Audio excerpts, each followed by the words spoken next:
Hi, race fans. We're here tonight.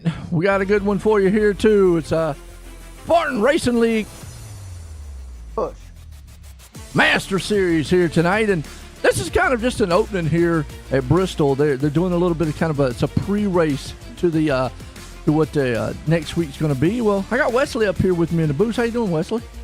Doing pretty good today. How about yourself?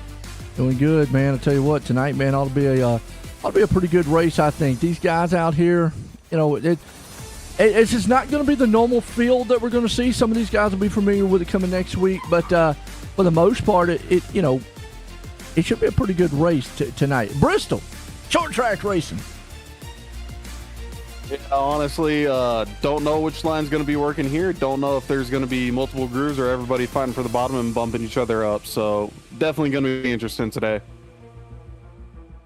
Yeah, no doubt, man. Short track, they call this the last great Coliseum here.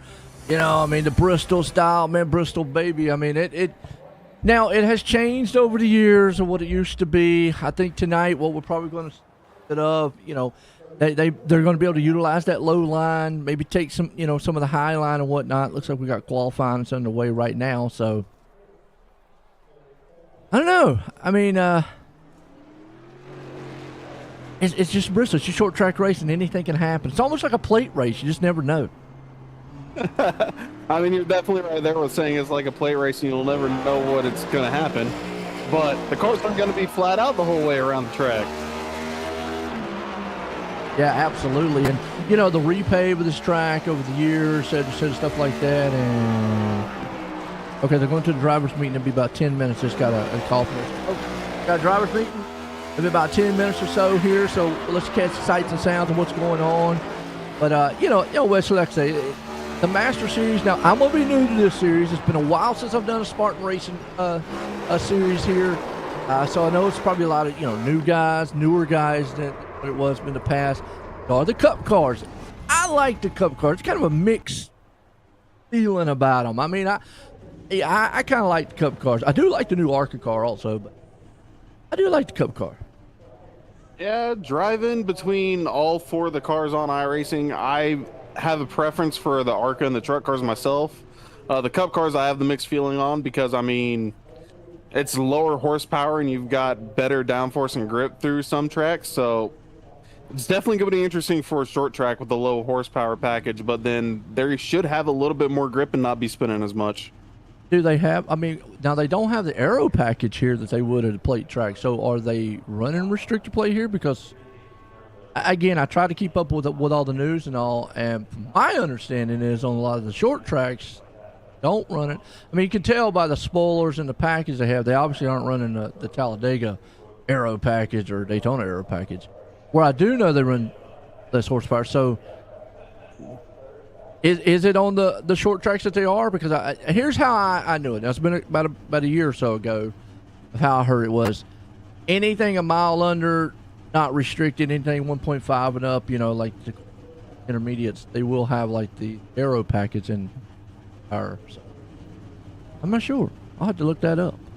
I'm not sure about how the Cubs cars are set up per track. I'm just talking about compared to trucks and Xfinity cars. They don't have that many. Yeah, I got you. They don't have as much horsepower. I got okay. I got you. Okay. Yeah, you're right. And you know, that's one thing. I'm with you on the ARCA car. They just brought out the new ARCA style car, which is basically kind of like what a Gen 6, similar to the Gen 6 style Cup car was. I really enjoy that car. And you're right. Now that one, if you want to compare it to maybe like this Cup car as opposed to that, yeah, there is. Look-wise, yeah, there's a little bit different look, but yeah, the ARCA car has less power, has a little bit more, you know, obviously downforce style package to it with lesser power. But it is a fun car to drive. You know, I think people may really enjoy it. All the NASCARs are fun from my experience with them. Granted, I haven't been doing iRacing long. I've just been running basically test sessions by myself just to see how I would handle it. But, hey, there's nothing wrong with that. Oh, never. But yeah, it's definitely interesting, all the cars and how they're different. So we'll see what it's like at Bristol tonight for the Cup cars. Well, you know, I always say this, man, Wesley. iRacing is probably about as real as you're going to get without spending for real racing. You know, does it have its faults here and there? Absolutely. It's anything. I mean, it is online, folks. We're in the world. Anything can happen. Mother Nature, you know, internet problems, computer problems, et cetera. Heck, I had my fair share last week. We are coming off of week 13, which we had a lot of good, you know, updates from iRacing. Week 13 is when they do all their updates. Had some redo of some tracks. They had, you know, some new cars come in. So that'll be cool. Yeah, definitely. I'm looking forward to tonight here. Cup car here. Track can be slick, can be tricky coming off those turns. I don't know. It's been a while since I've drove this track. But the last time I drove it, you know, you come off those turns, it's kind of you can get thrown up out near the wall. It almost reminds me of what Dover does to you. You get thrown up against the wall and easily can bump that thing. Now, I think after a while, once the tires, and if you get a long green flag run, I think the tires will start to level out a little bit, and you'll start seeing them migrate up the top of the track where it's been at in the past. Used to, I don't know if you remember, like the old style Bristol, used to be all just bottom feed and running. Yeah, that's... My dad and I were actually talking about as we were watching the race last night, IRL. I talked about how I liked having the multi-grooves. You either choose high or low depending on how you wanted to get through traffic, but he's an old head. He liked old school Bristol where it was just everybody on the bottom and you use your bumper to get through people. Mm-hmm. So yeah, old school there, man. Yeah, he's taking it back to where my time is, back in the day. Yeah, back in the 90s is when he liked it. Hey, man, no doubt. Right now, we ought to get, man, exciting. Like I say, probably a little bit of a driver's meeting here. Like these guys, man, out here just kind of get warmed up a little bit. You see them out there. Appreciate everybody tuning in. This is kind of a, you know, say it's a preseason style race, kind of a warm up race to next week to get to the Master Series. And a unique car right there. I don't know who that was. Who was that? Like that one, man. I like looking at paint jobs, by the way. Yeah, it is. Justin Boyles. Look at that, Miss Rachel. I don't know. You celebrating somebody? I've got no birthday idea. Or something? Hold on. I got no idea right there. That one's. We can get a little closer look here. Oh, there we go. Yeah. Learn, bond, thrive. Miss Rachel, learn, bond, thrive. He in Discord, by the way? He's in Discord, you know, we'll bring him up, man. I don't want to mess him up on a trade, so I'm in the room here. We'll ask him. How's that? We'll find out. Get the inside scoop. Justin, Joy in the booth, you got a copy? Oh, yeah, I got you. Well, we're out here, man, checking out this wild paint job you got out here, and we didn't know if it was like a birthday thing, and then we looked at the hood. What's the Miss Rachel? Rachel. Is that what y'all are showing? That should be what it's showing. Yeah. No, well, man, who knows?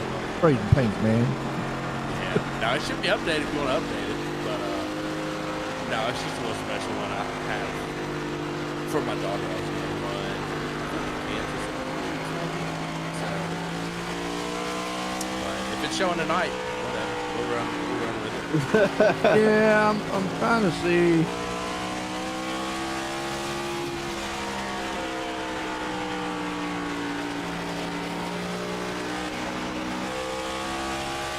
Yeah, I'm trying to see. A lot of the setups, man, things have changed, but I'm gonna see if maybe trading paints is, if I can actually redo trade paints and see. But I was just curious. I didn't know if it was like a birthday thing, but that is kind of cool. It's ordered.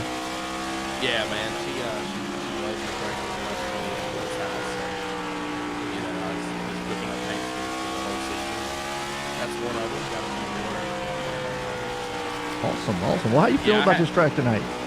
Oh man, it's different than Bristol has been the last couple of seasons on iRacing for sure. I've kind of become conditioned to run around the top here, and now we're not doing that. So, hey, it's a big difference. Like trading paints is going to change your paint if you don't go in the pits on us here first. No, it stayed with that one. Wow. I don't know. I had to completely kill trading paints earlier. Yeah, I don't know why. Yeah, I completely killed it and brought it back up and downloaded everything, but it still stayed. Hey, you know what? It's probably going to force me to have to log out of here, but I'm not going to do that right now. This is a pre-race. We'll figure it out by the next week. Yeah, I'll make sure I clear everything out before next week. All right, Yeah, man. Well, we're going to run the bottom tonight. It's going to be a lot of fun. It's going to be different. Get a move to the corner exit, back in and step out pretty quick without the corner. good luck out there, Justin. All right, man. Thank you. You were down in high velocity, or you were in Flashpoint? Flashpoint, yes, sir. Get him right back down there again. Let me check one more thing out here too, folks.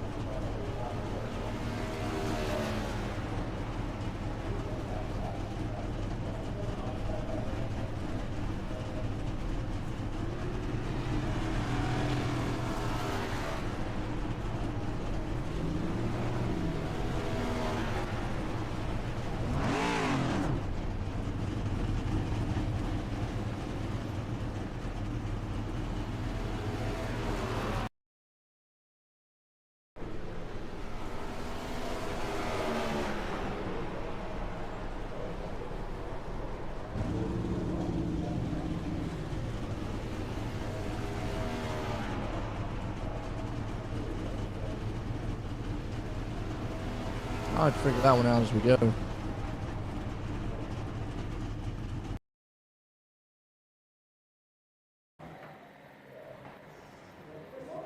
iRacing has changed so much stuff there and whatnot. Yeah, I don't know on that one, Spartan, why Justin was barely talking. I guess he was far away from his mic. I tell some of these guys, man, when they get up here, talk loud.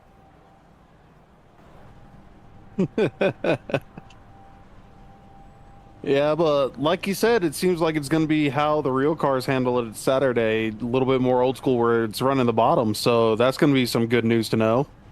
Absolutely. So I'm expecting quite a bit of bumping in the corners, into the corners. Oh, absolutely. Yeah, I think so. I mean, you know, they're going to talk about running that low line. I still think if the tires wear, they, you know, eventually they will go to the top side. We'll have to see how this race plays out as it goes on there. But Chris, I think you're the one that's actually sending me the message out there, Spartan. I tried looking, man, you're going to have to tell me where to find that new number thing out here, but I redid trading paints, and I don't know. We'll figure it out by next week. Like I said, this is why we're doing tonight. Bugs out and see what we got. Hit Control R one more time and see.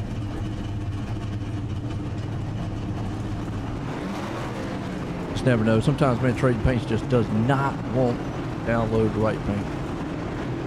Yeah, it still pushes his to S ratio. I don't know why.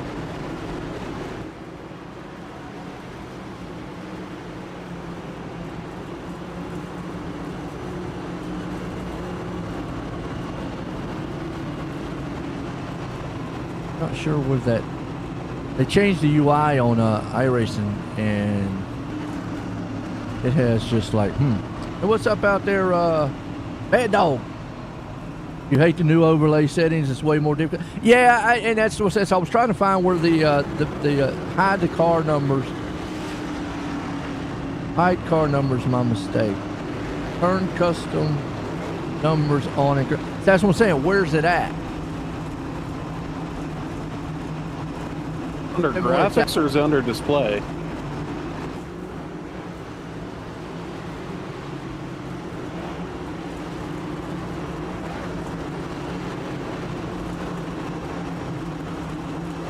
Okay, I'm looking at it right now. That's display.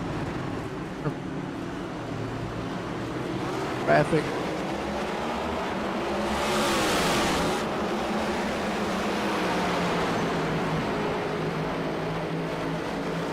Oh, there it is. Hide there car numbers. Got it.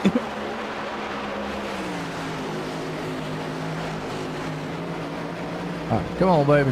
Work with us. Trading Paints is restarting. Yeah, Trading Paints just the one ain't cooperating tonight right now. Still goes back to Miss Rachel. But, hey, we'll see what that one is. We're Green Flag racing tonight here. First one, Spartan. Actually, that's why we're doing it. While we're doing the racing. Already yellow flag. What we got out here? Ooh, big one in the back. There's Justin Boyles. Uh-oh. There's Justin in the new car, so it did switch it for him. contact with him in the 27. That puts a big one on the track here. Like he just kind of got loose, maybe hit the apron. I couldn't quite tell due to desync, but unfortunate either way. Braden Payne's finally decides he's going to catch up to us here. Watch that car right there, the 23. Get helped by the 48, or is he just losing in the turn? He's up high. Loose stuff, tires a little cold right now. And he's still, oh, the 28 bobbled and just got into him. And from there, it's just kind of chaos. Nothing you can do. Yeah, it looked like a little bit of shake there from the 28. Oh. Caution. I think everything is looking good so far. How's everything look good out there for you so far, folks? Bad Dog says he don't like the overlay. Yeah, the overlay, I mean, it's nice looking. Don't get me wrong. It's a new update, iRacing did. It's nice looking, but it is a little confusing. I got to find everything. There you go.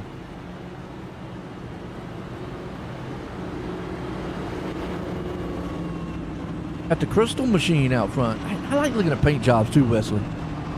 Yeah, I understand it. I like a good paint myself. I mean, whether you go basic or whether you go extremely over the top, they all still look good once they get on the car and they're running.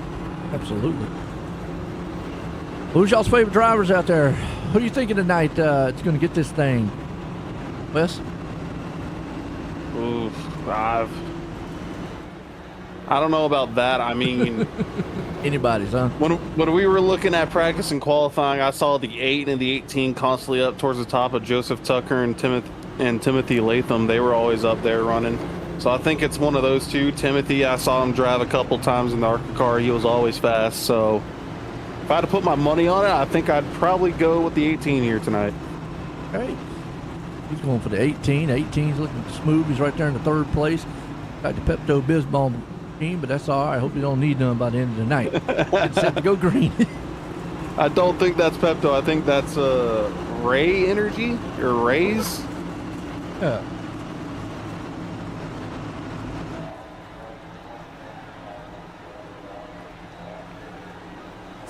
Set to go green.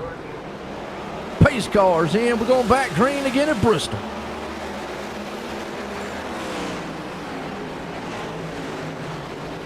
I need to get up with the Chris there too.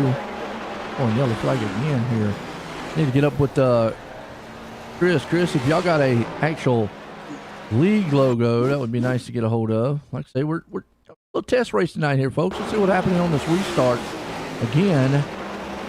From what I saw, it was right here on corner exit, like Boyle said. Get a little bit high on the exit, you're going to go around. Looks like exactly what happened. Multiple cars. See what happened again. We'll go right here. Olympic Cam gives us a good view. Well, I appreciate it out there, Bad Man. Like I say, let me know how the sound sounds, how everything is looking and going. Got one that says "Go Tucker." Okay, go Tucker fan. Green flag. They're battling for the lead up front. Get the 48 right there beside of him. Oh, he just lost it out of the turn. Talked about that earlier. A little loose coming out of these turns, and then from there, everybody trying to check up. One check it up, next one check it up, then boom, boom, boom. Domino effect.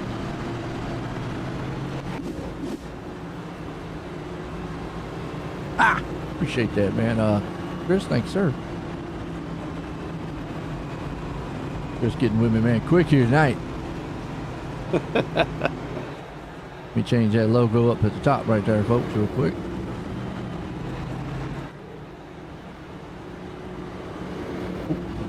Oh, bigger.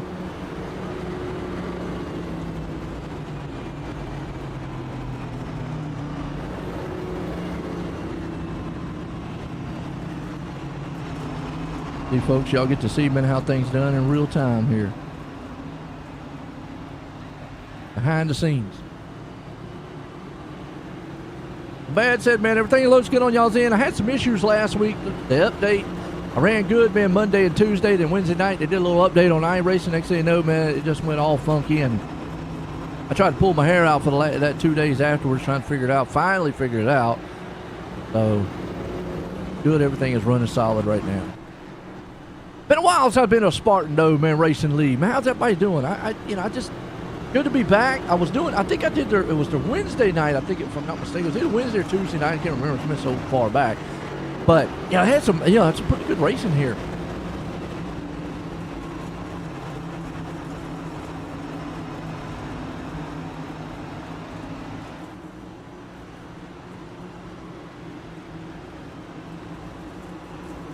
I think Chris and them want to try to pull their hair out with these guys here tonight.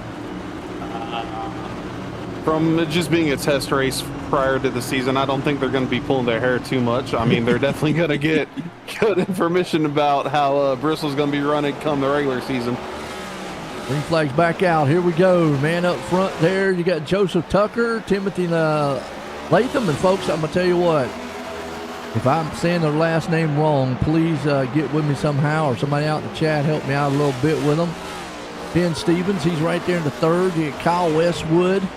And Wesley, if you know how to say the last name, please help me out too. I'm going to say that that's Jeremy Sumter. It's in fifth, right? From what I know, that is Jeremy Sumter. Yes, sir. Okay. All right. Good deal. And most of these don't look too hard. I've had some in the past. Holy cow. Forget about it. I will say during the ARCA race, the hardest trouble that we had was Art down there in seventh. We couldn't exactly figure out how to go with it, but we eventually settled on Nicotera from what we believe. Nicotera? That's what we believe it is. I'm going to go with definitely it, going to need some good clarification on that one as well. Daytona should be much better. Hey, look, it's like you said, it's a preseason. You know, got to get the bugs out. Yeah, we'll go with Art Nicotera until we hear a little bit different. If he comes up, man, and tells us, okay, no, it's nicotine, then we'll go with that too.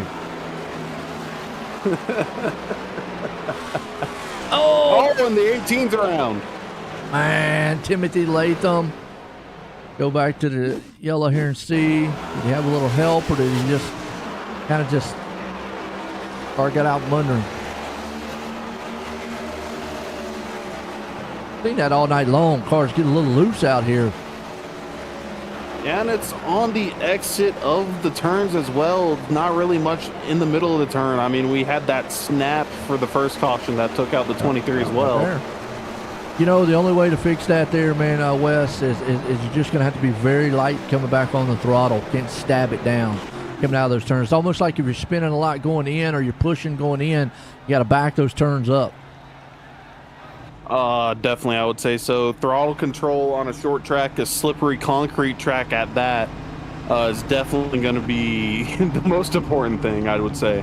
No doubt, man. I tell you what. It doesn't look like he had too much damage. That is the one thing about the Cup car. You know, it is designed around a GT3 car. That is where they took the inspiration from the new next-gen Cup car when they made this. And if you look up underneath, obviously, if you look underneath a Gen 3 or GT3 style car, it is solid plated up underneath. Also, there's a 3-style piece car. The cockpit is built to where it doesn't supposed to crumble. Now, that is a good and a bad thing because if, you know, without getting too much of physics, you know, and all that, inertia, when you hit something, you don't want it to go straight into your body. You want something to take out that energy a little bit. That's why the softer walls are there to help out with that, et cetera, et cetera. These cars have been known, though, they don't have many crumple zones to them. So when you hit something, you feel it in your body. Yeah, the crumple zones, I say, would be a very important part because it helps disperse the inertia and the impact throughout not just the cockpit, but the whole car. So having less of those, you're definitely going to feel it a lot more.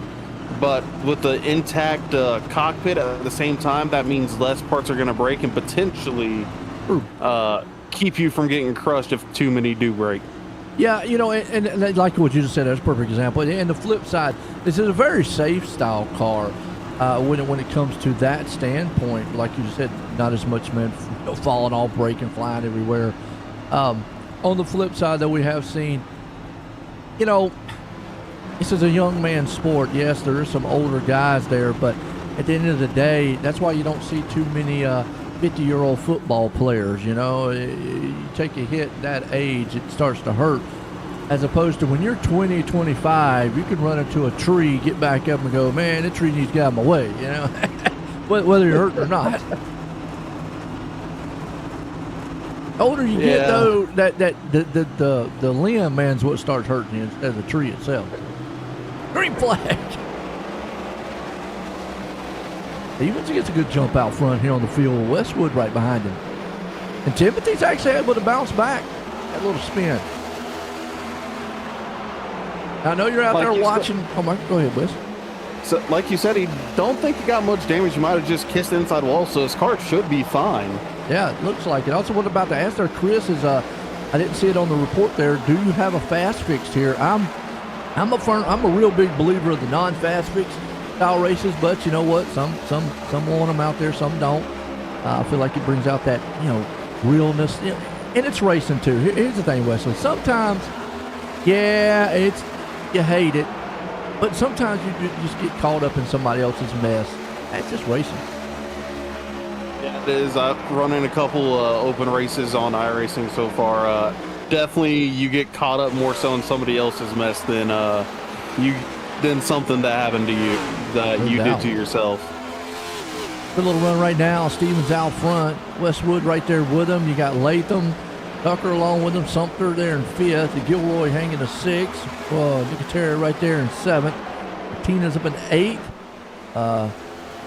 Mednan. Oh, car around. That was Westwood. Westwood.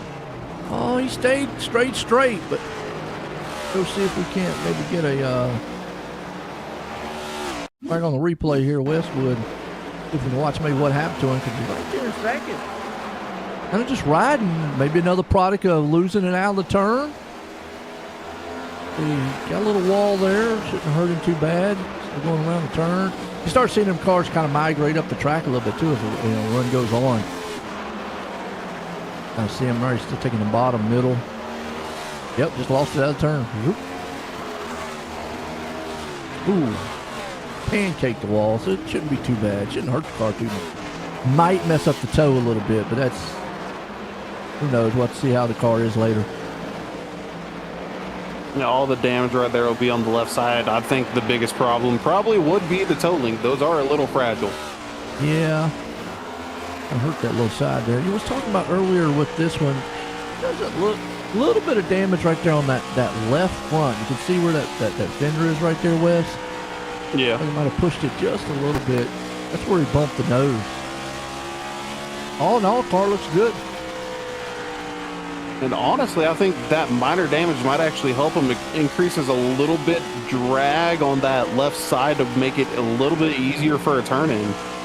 You know, and also too, you know, the compound on that too is it's a short track that really is not going to hurt him all too bad. You know, you can come out of this place with a little bit of damage. I don't know. You know, you're talking about your dad earlier watching NASCAR way back in the day. I've watched it since way back early 80s. And I remember the man, Harry Gant. Never forget. He had the whole front end of that thing tore off and still was racing. Oh, yeah. Back then, there was, if you came to a short track, there was guaranteed to be a car that looked more like a modified than a stock car. Because you could just rip the fender off, you could take the hood off, and you'd still be able to go racing. Absolutely. Folks, tell us how we sound out there, how I sound, how Wesley sounds on the mic, how the car sounds, and everything sounds kind of even and good, you know. I usually listen to it on my phone to make sure everything sounds good, but I like y'all's feedback too, you know. I mean, if I don't want the cars drowning us out, don't want them, you know, too low, but how everything looks out there to you. Everything's set up for you, because next week we're going Daytona racing. Wesley, I tell you, Daytona, side by side, 2x2. 2x2, I'd be waiting for them to go 3x3x3 all the way through the field if they can do that. That's going to be awesome too, man. Guys, get out there and have an exciting race. Short track, a little spread out here. You got Stevens out front, Latham in second. Good old Tucker man right there in third. Sumter hanging on in the fourth. Gilroy up in fifth. Westwood, he's hanging to sixth. So after a couple cautions, everybody's spread out. The first man a lap down, we've got, was it Jose Medina? I believe it's Medina. Medina? Okay. We'll go with that one right now. If he tells me different, I know it's Jose there in the first. We got Nicholas is sitting right behind him. No, Nicholas out of the race right now. Okay. Is Gardner out of the race? Yep, Gardner's out. So actually, everybody's out from Jose back. My bad. Okay, so we've only got 8 cars out here running so far. And caution out, and we were just talking to Joseph. Joseph Tucker. We lost it right there. Gathered it back, got back up into the wall, and then just that looks like just got a little bit too much on the throttle. Bumps the nose. Boom. Well, it's definitely interesting looking from about midway through the straight there. You just kind of shook. And we'll watch it one more time and see here. And we can see the little shake he was talking about beforehand. Yeah, right there. So he kind of got loose coming off the turn, able to catch it. Here, he bumps off the wall, and then, yeah, right there, he almost lost it. He kind of lost it again. That was spinning the tires. You can tell. Got up in the wall, and then he just, from that point on, probably the tires where he spun there a little bit. Got a little dirty. Done. Pit stops. Except for the 18, man. He pitted anyways on lap 18. Everybody else coming on pit road. Stink out there, Spartan, man. How's it look sound for you? About this season so far. Cars, man, looking good. Have a good shout out to some of our sponsors too here tonight, because we got a ton of them. You see them down there rotating around on the bottom too, but we got 2 Hot for Leather here going to be on board with us too, and also we got hope I say this right, Dolza Media.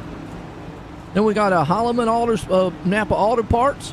We got the French Brood Fire and Rescue. We got it's Water Rescue. Awesome for them guys to come out. I'm going to have to read this one here. So that's an Appalachian Dilly Billy. Oh, okay. That's awesome. I like that. Dilly Billy. Advanced Additive Innovations. Admin box as usual. And then Spartan Simracing Graphics. So if you're looking to look good on the track, go check them out. Like I say, you see all the sponsors down there rotating at the bottom, so definitely give them a good shout out there. Definitely, if you know who they are, go check them out. Appreciate them coming on board for this season here. Ought to be a good one. It's considered their Master Series here too, Wes. So I'm going to say that they're going to try to get like the best of the best here in the season. I'd say they would begin the best of the best here for the Cup cars at least. I mean, entry requirements, you are required the minimum, and it's a high minimum, so calling this the Master Series, I say it is quite fitting. Yes, 5K limit, like you said, that's pretty high. I mean, because right now Timothy's sitting right there at the 4, so I mean, most of these guys, man, they're high up, a lot higher than I am. They're on iRacing, I'll say that. Looks like Latham's going to bring them to the line. Pace cars in. We're going back green at Bristol. That's a good jump on the field. I'll have to see how much those tires wear out here, because remember, he's looking at about 10, 20, he's about 22 lap different old tires, so we'll see if tires really matter. And that's one thing you're going to hear me talk about throughout the season here, Wes, is tires, because iRacing, there's only very few tracks that tires actually are a huge advantage. I mean, they're always an advantage, but are they enough advantage to where if you get marred in traffic, do you have enough time to run that guy down? Most tracks you don't, because they don't make up that big advantage. And right now we're actually seeing Latham is actually doing really well. So I would have thought with 22 or so lap different tires, Stevens should be able to close in. I mean, he's closing in, but it's taking him a little bit. I mean, I'm definitely interested to see how tires are going to play out through the season too. I don't know exactly as much as you do with tracks where tires actually matter, but 22, 23 lap pressure, 23, 24 lap pressure tires for the rest of the field over Latham. He's holding ground, but at the same time, he's not exactly the quickest. No, and that's what I'm saying. So, like, you know, you flip this around, if it's like 10 laps to go, 5 laps to go, right there, Stevens, if everybody would have stayed out and Stevens would have took tires and he would be back in 7th, it might take him all of that 15, 20 laps just to even maybe get to the leader and whatnot. That's what I'm saying. So sometimes it makes no sense on tires. You would think, oh man, guy 22 laps, he should just go blowing right by him. You see these guys, they're not. I mean, yes, they are faster. The last lap for Stevens was a 15, 16. Timothy's 43. So yes, he's about what, three or 3.5 tenths faster. But 3.5 tenths on 22 lap old tires, you would think it'd be like a second or so faster. And that's what's on iRacing. Just some of the tracks don't represent that. I mean, not like a Martinsville, yeah, that's way different, but you'll see a lot of it like a Charlotte or Texas or Atlanta or something like that. Tracks like that where track position is king. Yeah, and those are also a lot more aero-dependent tracks, I would say. Once you get in front of somebody and take away their aero, it's going to be hard for them to pass you. Meanwhile, here at Bristol, it's a short track. Aero doesn't matter as much.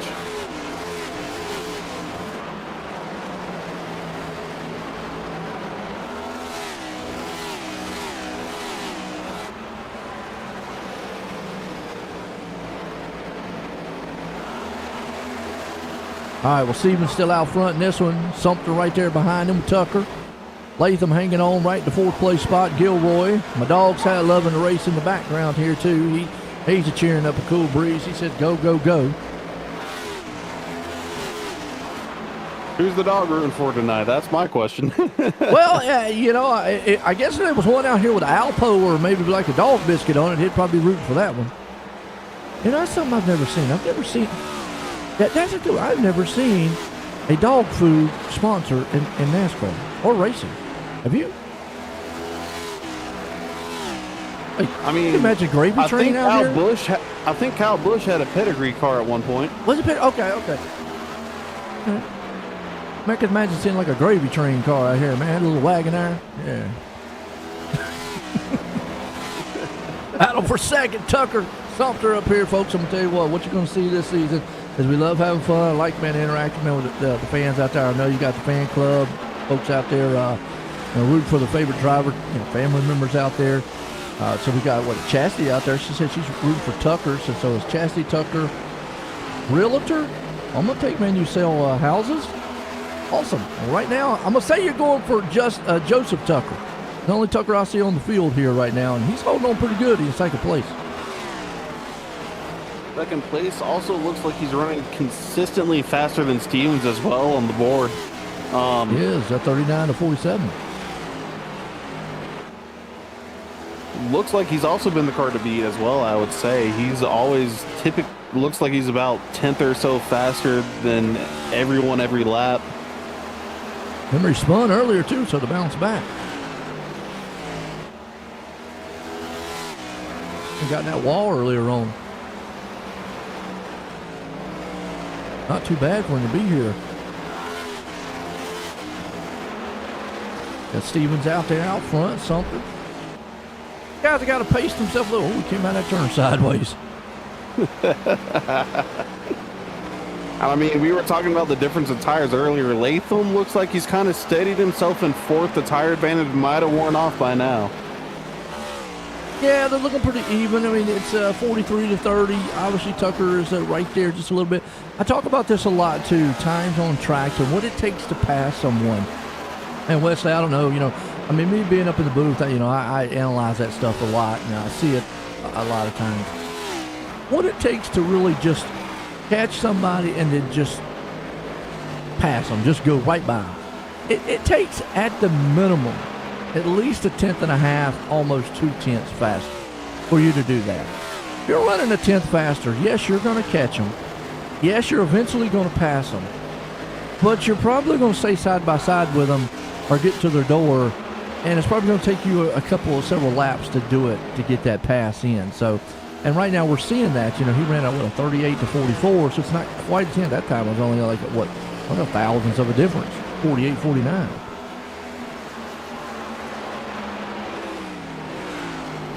Yeah, I mean, you always hear the news of you might be able to get to him, but passing him is a different story because as soon as you get right up behind them, it's harder to pass. You've got aero blocking your way. Even on short tracks, they're able to drive out their mirror a little bit better as well.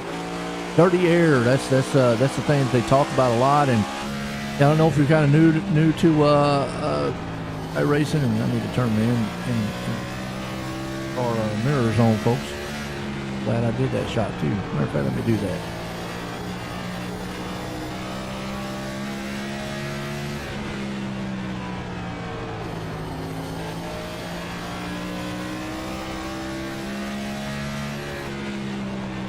There we go. Like I say, there's some things I have to do ever since this update came out. I have to do it myself. But, we talk about, if you're new to it out there, a lot of stuff you're seeing tonight too, folks. That's why we're getting all the stuff out of the way tonight for next week when we start the season. But aero, you just mentioned it right there, Wesley. When you get up near a car or get about a couple, car lengths away from it, you get right there, and it seems like, man, why am I not catching that guy in front of me? You can get to him, but the car starts pushing the more you get up to it. And that's what they call like an aero push or getting dirty air. You get so close to the guy in front of you that it's the air that he's doing is coming off his car. It's kind of like a brick wall. It stops you, or it's making your car want to push straight to that wall you're going into the turn. Yeah, aero tights is something you always hear about because aero helps your car cool down and keep grip. But if you get too close, you tend to overheat. Your tires aren't as cooled down. You push tight because your tires aren't wanting to grip as much. So that's the way I understand that wheel it. A little bit right there, Tucker. I mean, he's Tucker inside here. He's working it coming off that turn. Good throttle control though. Definitely will say it looks like he explored up the track a little bit more as well. But right back to the bottom from what it seems now. Yeah, and you're going to see that, and that's about the only way you can counteract a car getting a little bit loose going into a turn. You see him right there kind of middle of the track, trying to kind of diamond it back down to the inside so you can't get, kind of coast off. And yeah, that's your typical, you see, he goes in low, but then it kind of drifts up a little bit to the track. You want to let that car kind of do its own thing without going too far up the track into the wall. You definitely don't want that, but yeah, he's loose right there. He's coming out of that turn. Wow. And then vice versa, we'll look at our leader. Let's see what he looks like.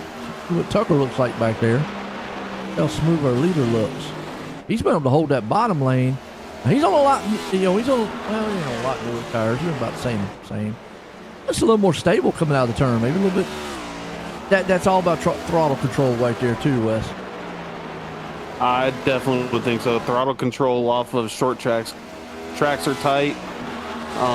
Not always the best grip because a lot of the corners are going to be concrete where it's nice and slick. So managing throttle off exit is going to be a high point of knowledge, I would say. Yeah, right now, and it looks like, man, Stevens has got it down pat. Got Sumter back here in the third place spot, along with the Latham right behind him. Those two guys, man, are kind of nose to tail.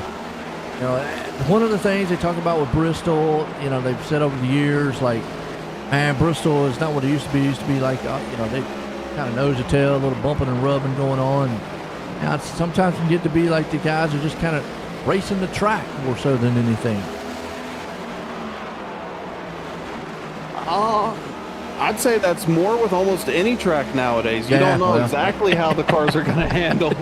It's more so race the track than your competitors. If you're just faster than the car in front, then, you pass them. But for the most part, it's making sure your car stays in control. Yeah, unless you're like, Daytona, Talladega, that's the flip side. You're always around somebody there. But yeah, and that is kind of how racing is. And if you're a road race lover out there on racing, you'll appreciate the style of racing that is. I know NASCAR's came from the days of where, man, you get our traits of paint, get rubbing and racing, et cetera, et cetera. It has changed a little bit over the years. But in road racing, you have to appreciate the car craft, the driver, the car, how they're racing the track, how they're taking the apex and the turns, et cetera, et cetera. You see that some in NASCAR nowadays, and I think it has been a big talking point over the years, in the past maybe 10 years or so, maybe even longer. The newer generation, as opposed to the older generation that knew like NASCAR for like just beating and banging and trading paint. It's been a huge talking point, like what you just mentioned right there. Yeah, the days of beating and banging. You still see it. Granted, it's not always what it used to be. What's more now, so dumping somebody you don't like because they leaned on you. But those days are a little bit in the past. It's more so about keeping yourself clean, keeping it clean around everybody else. That's the way it's kind of conformed to now, from what I understand it as. So and you're right. Some of it too with the car too. Even real style racers talk about this next gen car out here as Oh, it's just easy to drive. But there's the thing. I'm referencing back a lot to a GT3 car, which is what this one was a platform built off of. A GT3 car as a race car in itself is not that hard of a car, from what I've heard from pros, to handle. It's not like it's a wicked loose car or every turn you turn around. It's a very stable style race car, and if they've modeled that a lot, then that's where we're seeing a lot of that on this car here. Yeah, I mean, I ain't drove the GT3 on iRacing, but every game otherwise I've driven, it's pretty much stable. You can kind of punch it out of the corners, which I'll tell you what, you can't do here on iRacing with these Cup cars. But no, not a lot of tracks you can. The wheel spin is kept to a minimum for it, and it's kind of easy to navigate that car. So having this based off those old GT3 cars, even the new one GT3 cars, definitely makes the car a little bit more easy to handle, but you can still get that wheel spin off a corner exit if you're not careful. And to bring up on that too, a lot of that is now the technology in cars like the GT3, GTM style cars and all those LMPs, they still implement traction control and ABS. iRacing still has not went that route. From my knowledge, there is no traction control. Now, I've heard people say something about it. I know there's a lot of tech inside these cars. Obviously, we go on board here. You can say they went digital dash, they went, full fuel injection, et cetera, et cetera. From my understanding, they are still yet not to go. Now, the ABS one I'm not 100% sure on, because all that is brakes. But traction control in these cars, as far as I know, there is none. So there's where you're talking about with your wheel spin. That's going to be the major difference between that, because you still got to have that throttle control, like you said, coming off turn. Yeah, traction control I don't think's ever been in NASCAR. Not even way back in the days. Granted, traction control didn't exist back then. Yeah, I won't be surprised if they don't add it, 5-10 years down the road, but who knows? Yeah, no TC, no ABS. I didn't think NASCAR had went that far yet. There was talks of it though, Bad Dog, out there. That's where I heard it. There were talks of it, so I could see maybe them talk about it as opposed to as if they are doing more road races, maybe. But as far as going on an oval, yeah, I don't need it. No, and honestly, I think adding in traction control or ABS, that takes away from driver skill. And that is one of the best things I love about NASCAR is your skill with keeping the car underneath you is probably the best thing. That's why I think was next Gen 7. I love Gen 7, but I think Gen 6 had one of the best cars for when it came to short tracks and road racing, because it very much was reliant on how good the driver was with the car. What was the car right before Gen 6? Gen 5, that would have been the Cars of Tomorrow, I believe. Oh, okay, bad. Okay, I knew I thought I heard it somewhere. My bad. Yeah, that one right there was probably one of the harder driving, but besides the old Arca style Series Cup car back in 2001, those are pretty. And obviously the old cars, some of the harder ones to drive because there's manhandled them machines. Yeah, hardly no arrow to them. Older cars definitely were a lot more driver heavy. If you had a good driver, guess what? That driver is probably in the top 10 all season long.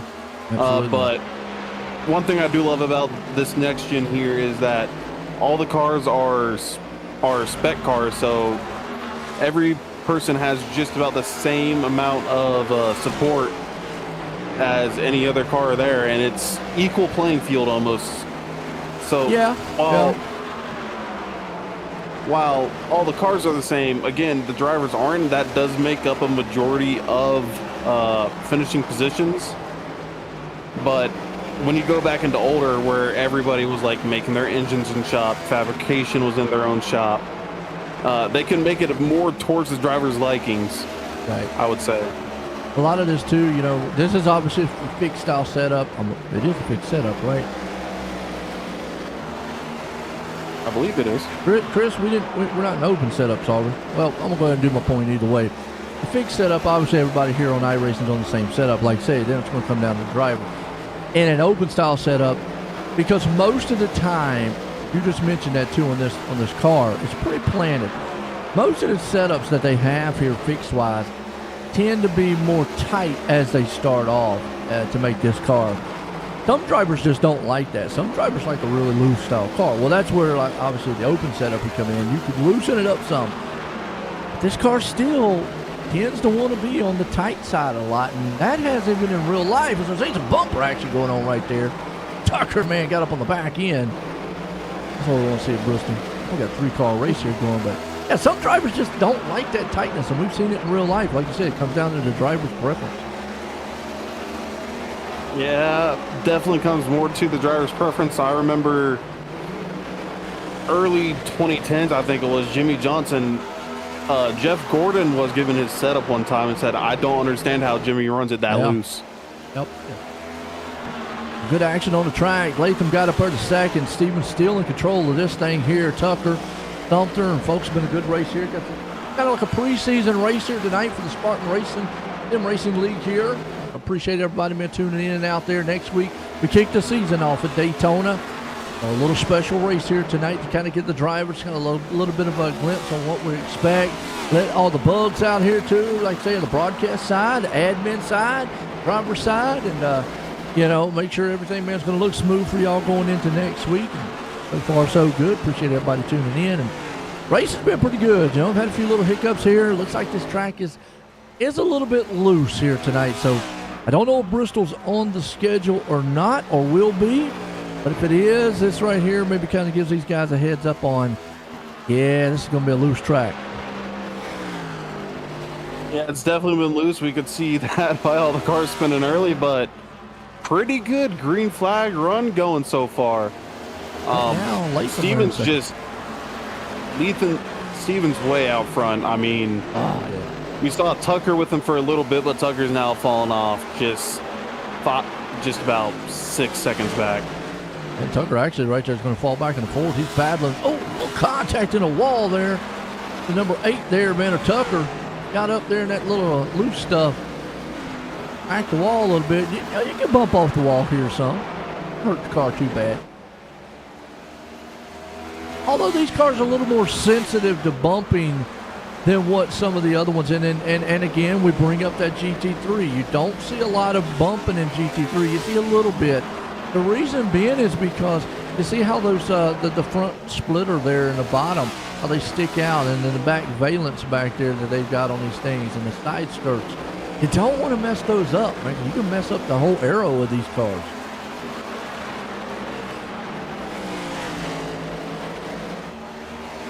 Yeah. Sorry, I just missed every single thing you said there for a second. I was blanked out trying to figure out if it was fixed or not. I was just talking about the aero of these cars. You know, you just don't want to really bump those, like the front valence sitting where it's at, the back, you know, splitter it has on it, and the side. These cars, you don't want to really bump too much, because if you mess those up, you can mess up the aero real bad. Yeah, aero, while not very important on the short tracks here, still plays a game. You can still get aero tight, getting too far behind.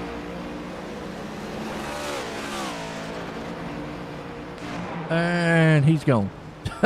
You're back. Hello? You there? Yeah, my Discord just crashed for a second. I see it. Yeah, I was like, well, he's there. I see he's gone. Yeah, but no, while aero's not important, still a little bit important on short tracks. You still get too close to somebody up behind them, you're going to get aero tight. You're going to wash a little wide, but damage to the side a little bit, that's definitely going to make your car not happy, I would say, because you're going to be looking at tire rubs, maybe break a toe link there. But around the splitter or so, I'd say that's probably not as important. Absolutely not, man. Right now, you see all the guys coming on pit road. Sumter stays out. Stevens there with them. So, Scheduled pit stop here, first green flagman of the night. Yeah, I was seeing some of the cars a little bit further back behind these top four came pulling in earlier. Joe Tucker, the first one of the top four that came in, then a lap just behind him was Latham.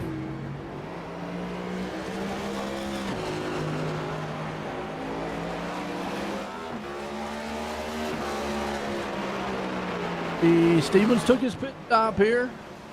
Yeah, been a good one so far, folks. I tell you what, we're at lap 130 of this one, getting close to about halfway here tonight. Been a good thriller. We're going to do a little quick commercial break. We'll step away. We'll be right back here tonight.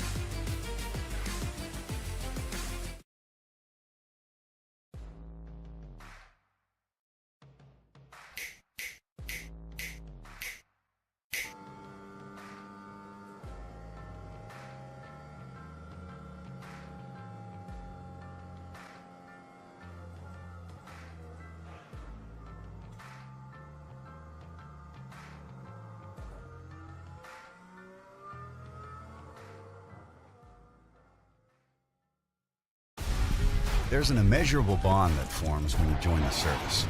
You'll do anything to protect and defend those at your side, and pushing the limits of your well-being is all just part of the job. But when this shared experience ends, it's easy to carry that mission-first mindset with you and neglect your own health and mental fitness. Team Red, White, and Blue understands these challenges and knows that together we can show veterans that their best days are ahead by providing opportunities to build healthier lifestyles right where they live and work.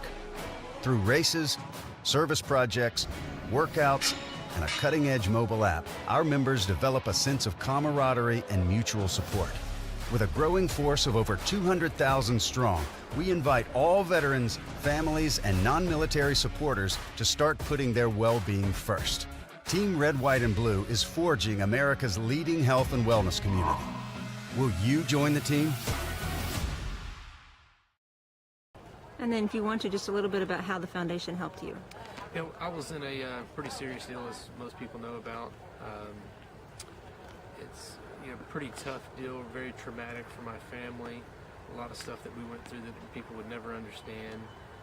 Without the assistance from the Steve King Foundation and several other donors as well, we could have come out of that thing in financial ruin, but it just takes a lot out of your family just to go through rehabilitation, all the medical bills. There's so many hidden expenses and stuff that you would never know about until you actually get involved in something like that. And and even if you help somebody out with 500 or 1,000 or 100, whatever it is, it means a ton to the person, just to be able to live. And to get through these things, it takes an ungodly amount of money, time, effort, patience, with the families, the doctors, to be able to get through a traumatic experience. And, with the Steve King Foundation, it makes everything a lot better.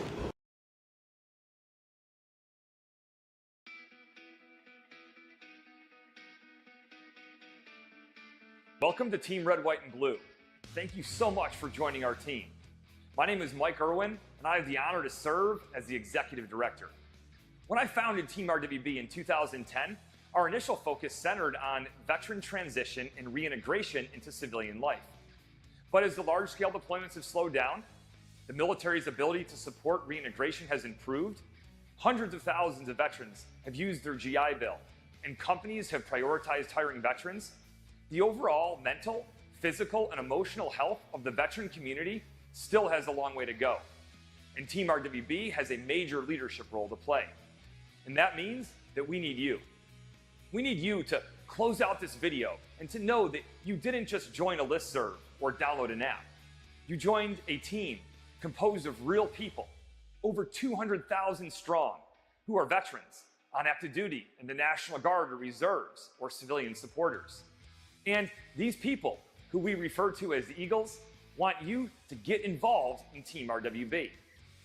Why is it so important for you to become an active member of the team? Because when you do, we know that it will improve your mental and physical health, help you to develop new and meaningful relationships in your life, and provide you with a sense of purpose that comes from belonging to something bigger than yourself. Over the past decade, veterans struggling with the invisible wounds of war and post-military life have told us how important physical fitness has been to them. Running has helped veterans battle nightmares. Triathlons have helped with headaches, and CrossFit has enabled them to sleep better. These fitness activities, along with others, have made them more confident and healthy people. Unfortunately, millions of veterans have forgotten about the power of physical training in their lives. So as you get involved and see the power of Team RWB in your own life, I hope that you feel inspired to reach out to other veterans and encourage them to follow in your footsteps.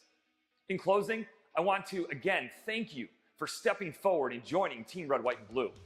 We're fired up to have you on the team, and I know that you're going to be flying the Eagle with pride for a long time.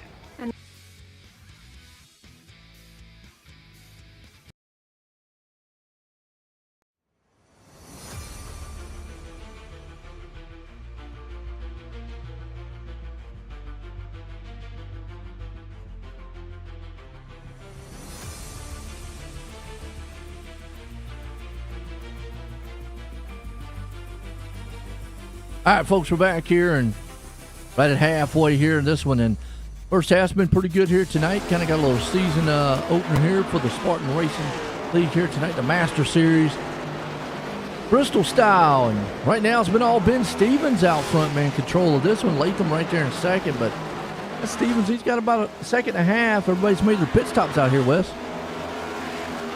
Yeah, I mean, Stevens, ever since the last restart's definitely driven away from it. He's had a couple people out there close to him. Earlier it was Joseph Tucker. Now it seems to be Timothy Latham. But Stevens looks like he's been in the one in control every single lap so far.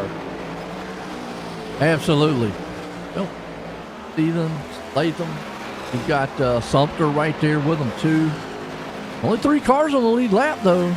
Good old Art Nicoteri right there sitting in 4th. And then a little bit further back is Jose Medina. I mean, he's 18 laps down from the leader, 17 behind Art. But these top 3 here been up at the front all race long, it seems.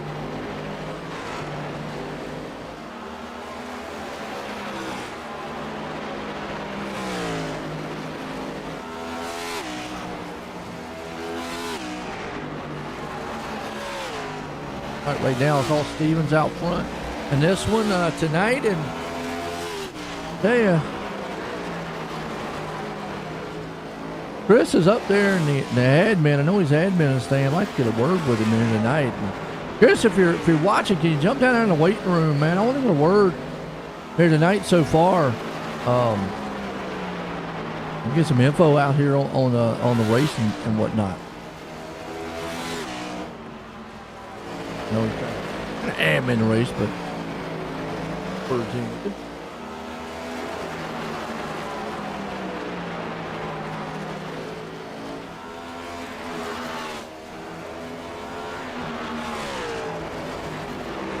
You seen anything out there different you do, old West, on this track?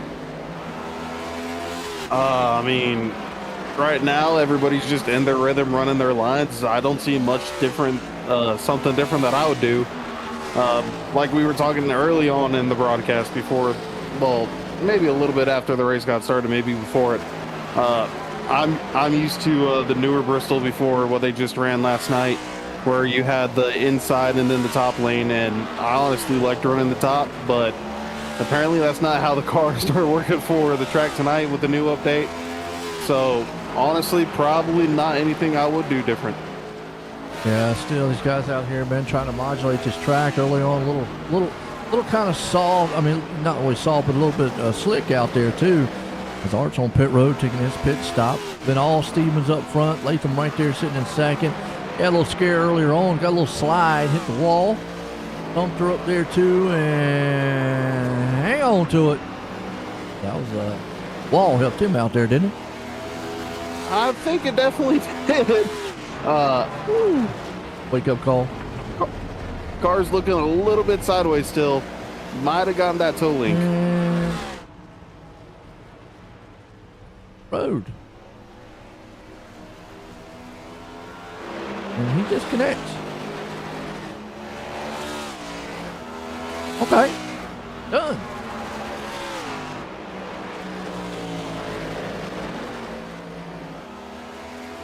He says, you know what? I've seen enough. Ready for next week.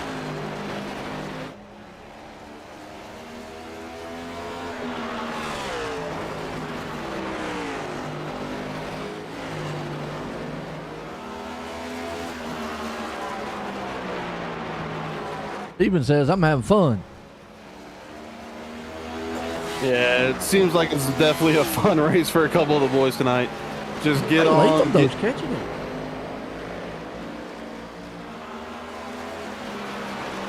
See that? I think I do. I think it was around 2 so seconds when we came back.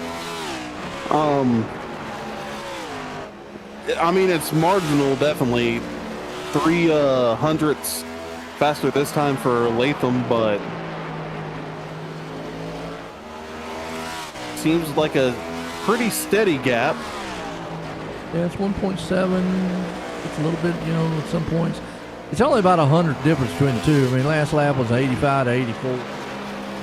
They're running almost identical times. Let's see what it is this time around. Excuse me, it's 50 to all right, right there. Latham was a little bit slower that time. There was a 53 to a 50 on Stevens. So it's like they're kind of flip-flopping each other. Yeah, 2 very evenly matched drivers here, I would say. Around the same lap times there. You got Latham about 10th and a half quicker this time, 45 to 61 to Stevens. Absolutely, yeah. That time, and then Latham really picked it up that time. He got it back to a 48 to 49. So yeah, like one lap one's faster, next lap the other one's faster. I mean, it's called the Master Series. You're expecting everybody to be on the top of their game. These two right here showing it. They're running about the same time. Not a little game of cat and mouse here. Masters of their craft out here tonight. Well, Chastity, just give you an update on where Tucker's at. Tucker, unfortunately, some laps down out of the race, but he's still back in 6th. So rough night there, man, for old Joseph Tucker.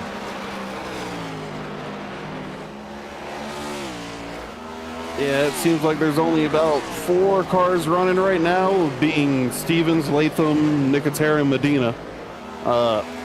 I think this is more just a fun night for a couple of the drivers, get back on, get used to what's to come next week and the weeks following. Might not have been like, oh yeah, this is for points, we're gonna lock in here, run the full length, maybe some testing for what's to come in the future. Absolutely. Stevens right there along with it. Latham hanging on to the 2nd. Sumter's still out here, so Art Nicotera, he's right there in the 4th. Leapfrogs them, and like you said, only looks like 3 cars out there, ain't it? There's 4. There's Jose Medina back there as well. He's just, he's a little while further back. Yeah, he'll probably leapfrog Sumter here in a minute. Sumter doesn't look like he's out of this one here tonight. So you got Stevens, Latham, Nicotera. And it's going to be, Sumter right there in 4th right now. Then Medina's going to be in the 5th. See your Ford machines tonight. Like I say, it's kind of like a season opener, folks. Getting everything ready, set up for next week. Oh, so good.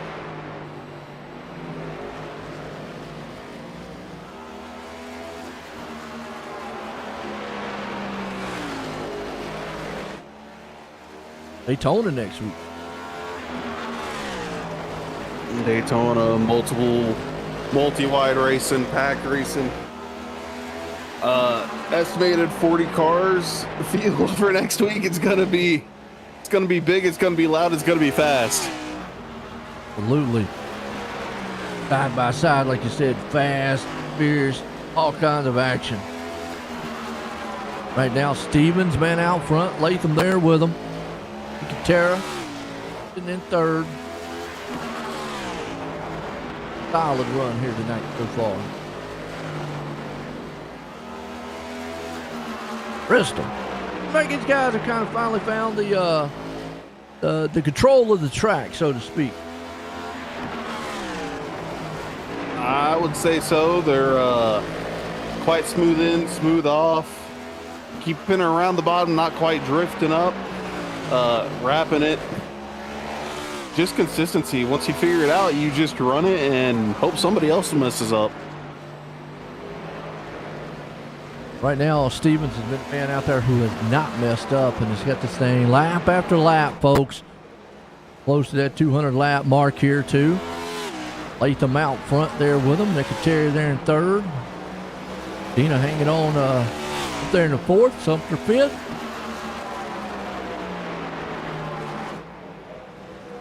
Old Bristol. You know, I actually had Bristol real race last night, didn't they? Yes, sir. Catch it. No, well, Christopher Bell pulled it off. I didn't catch much of it. I caught probably the last half of the first stage. Their tire wear was definitely a factor, I would say. Cars were pitting every 30 laps because the tires were just getting chewed up and spat out.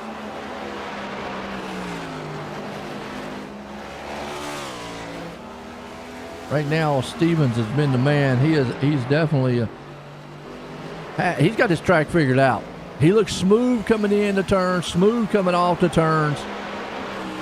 I don't know what more he could do to make it different. I mean, and he's actually, you know, I said that they were going to get high on the track, but these cars look pretty planted on the bottom, by the way. Yeah, I think it's just the bottom's a bit more consistent, as Boyle said to us when we were talking to him during the warm-up for the race. Don't really want to be high on exit because it's going to snap on you. So I think they figured out the bottom's really where they want to go, as we see Stevens and then Latham also exploring a little bit more of a middle line there from Latham, I'd say, not quite the top line. But running the top line high off exit, you're going to snap and turn yourself. So they figured that out and kept it low. Yeah, you're right. I mean, you see that Stevens going a little bit lower. Like turns 3 and 4, Latham goes down the low side, but 1 and 2, he lets that car drift. And that time he went down a little bit lower, but him in the past, like you said, he's kind of one groove up on the top. Maybe he's trying to find and see what, search around. That's another thing. You've got to search around. If the car's just not catching, and you're running the same time as the leader, which it looks like they are, they're pretty much running about the identical times. You've got to try to maybe find something that a little bit different than the guy in front of you. Try to maybe catch him.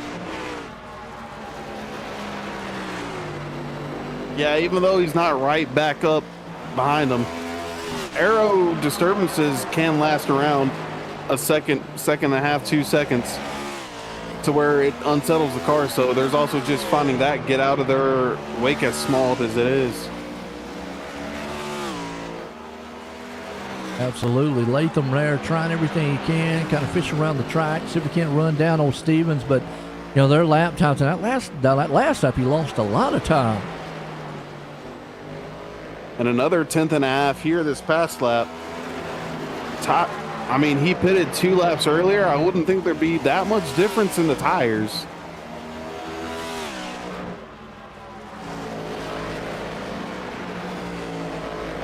Absolutely. No, there's not. You see, one pitted on 124, one pitted on 126. About 2 lap difference on the tires. Yeah, not much there.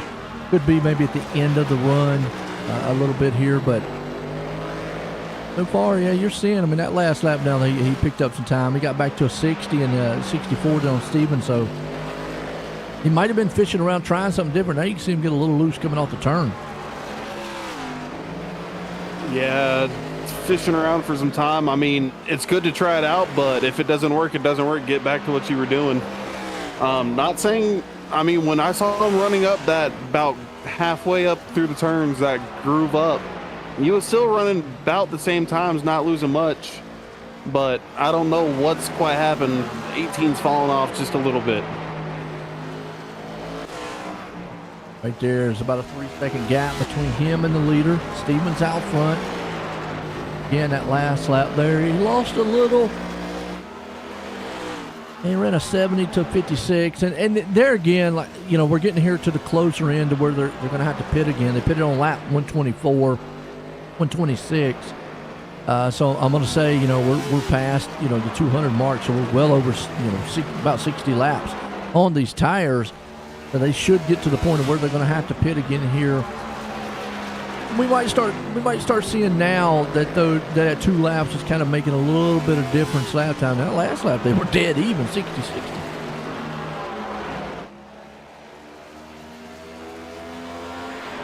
Yeah, I mean, later into a run tire, you typically see the difference being made up better at the beginning of the run. But later in the run as well, some tires, depending on how hard you push, fall off quicker, especially if you had that maybe 2 lap before, that 2 lap undercut. But it might just be Latham might have pushed the car a little bit too hard, and now it's fighting back on him. Absolutely. 3-second gap between the leaders. Stevens out front. Ran 72-74. Latham right there. Those 2 guys. Last of the field. They got this place figured out so far. They definitely are faster. You see Art back here. Unfortunately, man, a couple laps down. And he's not run too bad. He's ran a 78. He's about a couple hundredths off from the leader. So actually your top 4 are all about dead even. I mean, you had what? Last lap was it? 63, 76, 84, 65. So they're all right there, kind of jumbling between. Yeah, very close field. I definitely see that. I mean, these guys are running consistent fast times. They're all within, that's what, about 2-3 tenths of each other here. So good consistency from all the drivers. Definitely fast, I would say. Medina right there. Jose Medina right in the 4th place spot. Terra right there sitting in 3rd. Fortunately, they're the first 2 cars that are laps down. You got Stevens still in control of this one. Latham back there in the 2nd place spot. How's everybody feeling out there tonight? This is kind of like a preview race. There's not a lot out here running, and I've had some hiccups here and there, but definitely gets us going for next week because Daytona will definitely be a big one to kick off the season. Daytona, I think, is one of the best openers for a season ever. I mean, it's full throttle the whole way around. Cars are tight packed to each other. There's a lot of action, a lot of drama. You don't know what's going to happen. It's a true wild card. It's one of the best openers I think almost any series could have because of that. Yeah, absolutely. Stevens is making a case for, hey, look, I'm ready for next week. I'm ready for the rest of the season here right now. Out front leading this one. Latham right there in the 2nd place spot with him. He got high velocity on that car there. He's a pretty high velocity right now. Oh, he definitely is. He's flying here through the mountains of Tennessee. Good run, too, and he stayed on that bottom. That doesn't really surprise me, because I figured it might migrate to the top, but it's been bottom feeding so far here tonight. Bottom feeding. I'd like to see this. I'd like to see what it'd be like with all 40 cars here on the track. I mean, I think with that field, we definitely see the bumps and runs coming into play. But again, this is just a preseason test just for the drivers to see get them back into rhythm, get everybody back into rhythm here. So just a little test run.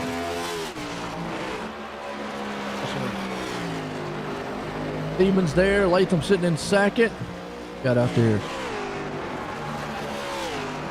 He flew through my door earlier. Justin Boyles. Oh, he flew through your door. Well, he blew your doors off there, Justin. Okay, I got you. How was you feeling on the track tonight there, Justin? I know we talked to you earlier on, but the short time you was on the track there, how was you feeling? I mean,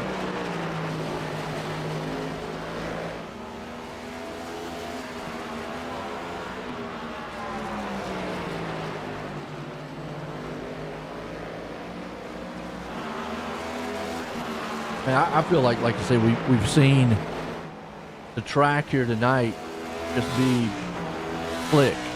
You've got to have that awesome throttle. I mean, it definitely has, and as the night's gone on, you've also seen the drivers figure out, hey, we know what to run now because everybody's consistent here. I ain't seen spinning much. I mean, we had a stunter go around about 61 or so laps ago, but other than that, it's been pretty steady. So far, steady for the man out front. Ben Stevens there with it, man. Latham sitting in second. It was going to be fun. Hate the chaos happening earlier, but it's just a preseason. Yeah, I didn't have a short track racing. Things will be much better to start for next week. Absolutely, and that's Daytona, which, the one thing, short track races bring about sometimes just short track racing things. But on the flip side, I mean, it's apples to oranges with these two tracks going to Daytona.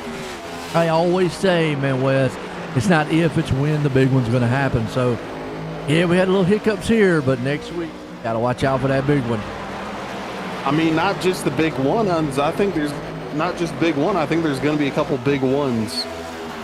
40 cars, nose to tail, all the way around the track. Don't take a flag to flag. What we want. That's what we want to see. That's what we want to see, but it's Daytona. Everybody goes into Daytona watching the race saying, "Oh, when's the big one coming? When's it going to hit?" Gotta be really. There's different strategies you're going to see next week, folks, in that track as opposed to this one here. One of the main strategies is, do you stay out front and just, want to try to lead as many laps? Do you want to try to ride behind someone? Or do you want to fall back to the back? You see that in real life too. Maybe try to avoid those big ones out there. So you're going to see a lot of different strategies pull off next week. A lot different than what's in the strategy here. I mean, strategy like with being here right now is just keep that gap at 5 seconds over Latham as far as you can. And don't make a mistake. Don't hit the wall. Don't overdrive the turn here.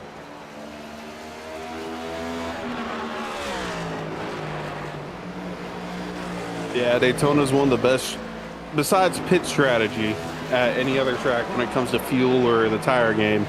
Daytona strategies, Talladega strategies, I think are some of the best strategy-based races.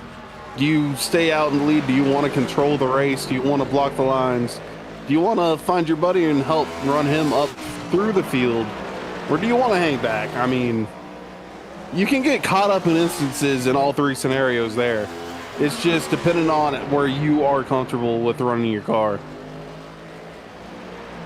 And right now, Stevens is definitely comfortable on this track running out front. Latham, too. I mean, he's right there with him. The last lap, 77 to 75. I mean, those two guys have been the class of the field so far tonight, running almost identical times with each other. So, it pretty much whoever makes the first mistake on this one, and, I know Latham's probably sitting back there going, go ahead, slip and hit the wall there a little bit, Stevens, so I can catch up to you. But even if he could catch him, Wesley, could he pass him? That's going to be the question because they're running just almost equal.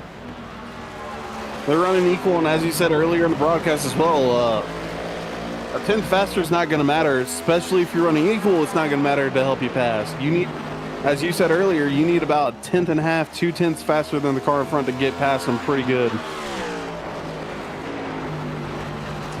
Absolutely. Right now, Stevens definitely in control of this one tonight. Been a good solid one here so far. And clean and green out front, too. We had a few cautions there early on. Typical Bristol-style racing.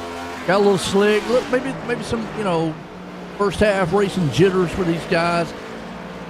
We talked about it there. You get heavy on that throttle, and the next thing you know, this thing's going to want to just go zoop out money.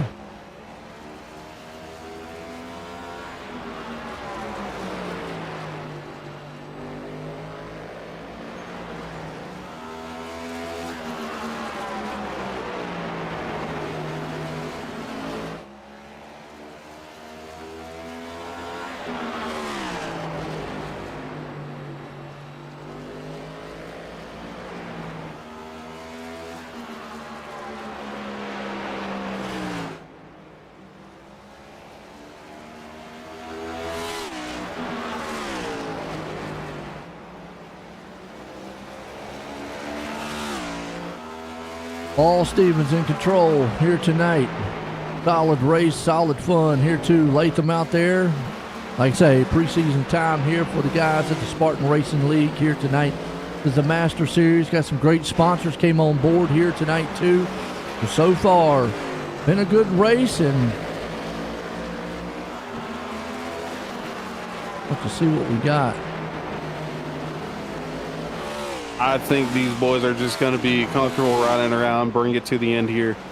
I mean, we're 120 odd so laps since they've been pitting these lead 2 or so. I think they're going to be pitting here soon, probably just ride it around till the end. Yeah, and right now Latham is trying everything he possibly can. He's fished around on the track to see if he can't get something going, something different. Just nothing's been able to get him up there so far. And, once a guy's got a groove up front and he's running so good, yeah. And I think we found out, oh, wait a minute, that's Truck Series. Truck Series is actually open. So, Justin, you're out there listening? Is this open setup or fixed setup? Because it said down there, I was looking at the Truck Series and their Truck Talk. The Truck Series actually here is open. So this series could very well be an open series also. It doesn't say it in the little race announcement or anything there for me, so. And I didn't think to ask. My bad, folks. I'm sorry. But if it is open setups, then, man, you're probably going to see some guys out here really, really good at knowing how to set these up.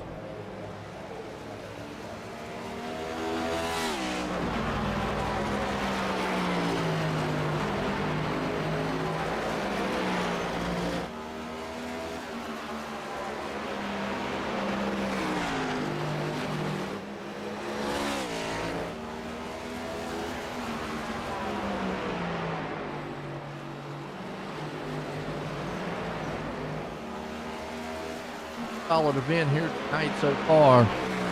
All Stevens out front, dominating. Latham there along with them. We're getting here to the closing laps, though. Only about 50 to go in this one here, and they go by quick here at Bristol. I mean, they definitely do. The drivers are locked in. They might even take it to the finish here. Who knows? Get a long green flag so far. Got to give a shout out to them here. Definitely figured out what this track can do, what it can't do. They've learned to ride the bottom. Don't let her carry up a little bit too much off exit and have her loop on you. So they've hit a rhythm. And they're sticking with it. They're just taking her to the end, I believe. Absolutely. Even still in control. Latham there. Nicotera, he's hanging on, still in the third place spot. Jose Medina. Laps now.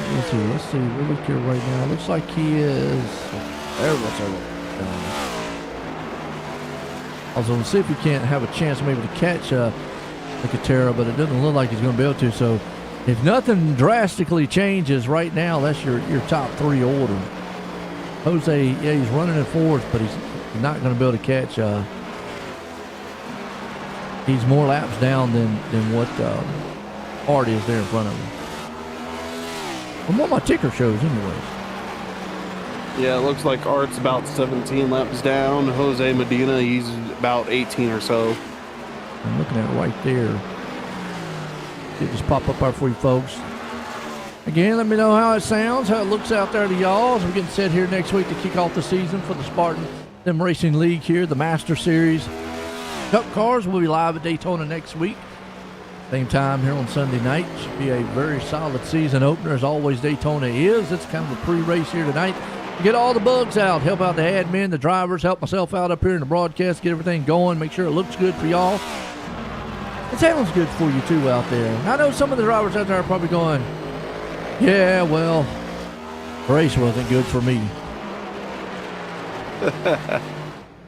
It's getting some bugs out, getting your tires warmed up, some confidence back in the car. Not much on the line tonight, so I think some drivers could have kind of hung it loose a little bit, just trying to get back into the groove of it. But definitely some people that were like, man, I could have gone all the way here. Oh, yeah. Yeah. Well, Stevens is thinking that too. He definitely wants to go the whole entire distance. Got Latham right behind him, and Latham has tried, but it seems like one lap he's fast, next lap he's really slower. That last lap here, Stevens comes around to complete it. He ran an 86, so we'll see what Latham does when he comes around. It shows 82, so it's a touch faster. Actually 90, so it did, so he's a little bit slower. So, yeah, they're back and forth, man, as the race is going.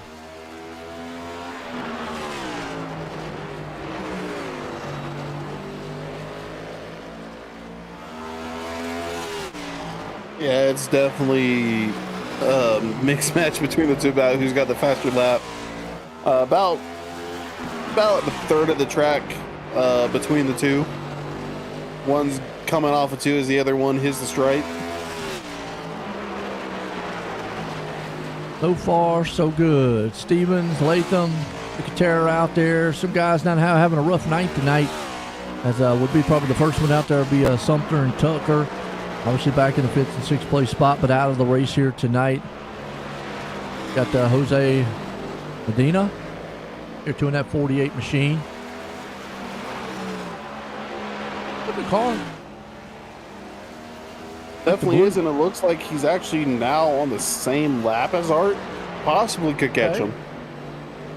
See the distance in between. It's 11-second distance. He's got time to be able to do it. His last lap, he was almost about a half second quicker. So I mean, if he keeps that pace up, actually, no, I looked at it wrong. Yep, he was a half second quicker. If he keeps that pace up, he might be able to. And you know what's crazy about that too is Jose pitted at 131 with tires. Oh wait a minute, Art pitted at 154, and his pit stop was 3 minutes. That's where he lost the time. Yeah, but that pit stop was also a while ago, so... Yeah, so that's probably what got Jose close to him on laps. I was going to say, it's down to 9 seconds now, though. Yeah, it seems like Jose's a little bit more consistent, a little bit faster. Something to watch here. Does he have enough time to run him down? He's down to 8-9. So Jose's definitely coming. Down to, 8.5 seconds. He's moving. Plenty of time to get it done, too. Battle for third. I also want to say, not only is Jose getting on Art, but he's also having the fastest car on track right now. See that, and that is crazy. I mean, now he does, like I said, he put it at 131. The leaders put it at 126, 124. So he will have that little bit of advantage on the newer side of tires, and you can see him come up there on the back end of Latham. And if Latham, thinks about it, yeah, he's just going to let him go on. Don't want to sit there and push the envelope, lose any more time. He's got it down to Art. He's got it down to 6 seconds there on Art. You think he probably was saving tires through the start of the stint?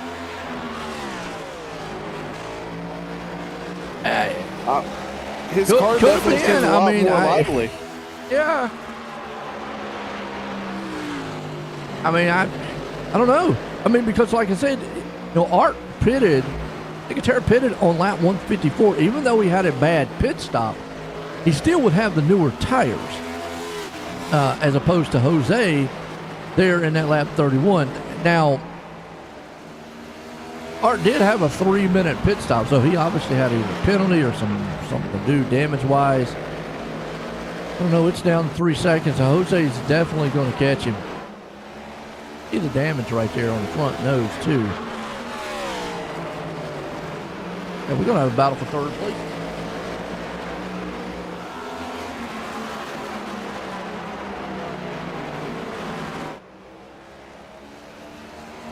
About to pick it up here. You see him right there in the picture. Close.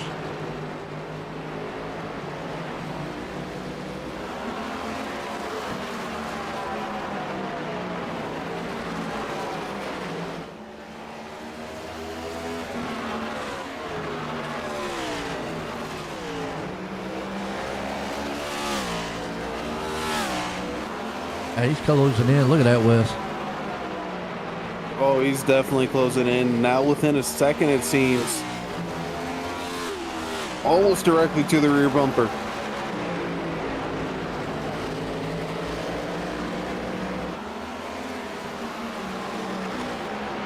There he goes, makes the pass. Jose caught him.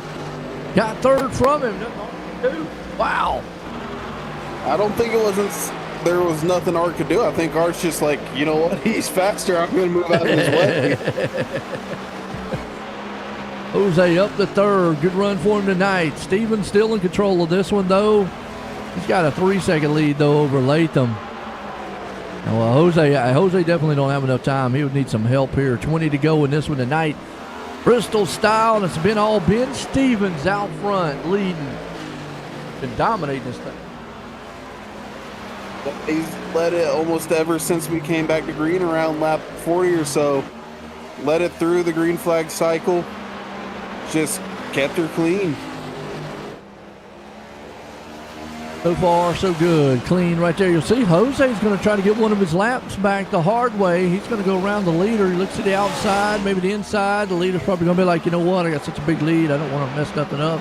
On the inside there, Jose. Take one on back. Yeah, he's got a lead. He doesn't want to squash it. I mean, Latham's 3 seconds behind, but still just one small incident can cost him that win. Oh, absolutely. Definitely don't want to get up on that wall. It'll be done and over. Now coming to the close of this one. Bristol tonight here. Awesome, man. Race. Show off what these guys here in the Spartan Racing do here tonight. Now, follow one here is, I think Stevens, keeps doing what he's doing.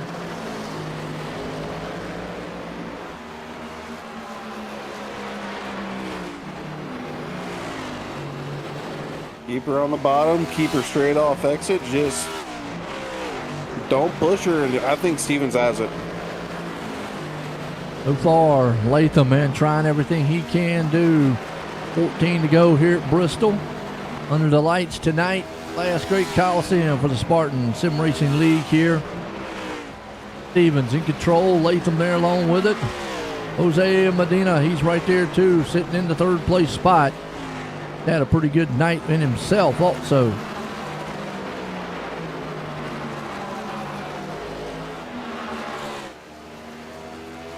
And I just realized Ben Stevens is actually one of the truck admins. Yep. Oh, very familiar with this league. I would say he is. I mean, can't race in his own race, of course, but he can go run master class. And vice versa. Master admins can go run in the truck races. Definitely looks like, and he's showing them what it's done, what to see next week, how the season opener pans out for him. You know, Daytona's one of those tracks when we go to it next week where, you know, you'll hear me talk about it. I've seen guys win from the front, middle, back, 2 laps down on that track. It's just, it produces some of the most first-time winners in racing. Yeah, it's definitely unpredictable. It's a chaos race. Don't know when a wreck's going to happen, who's going to be taken with it.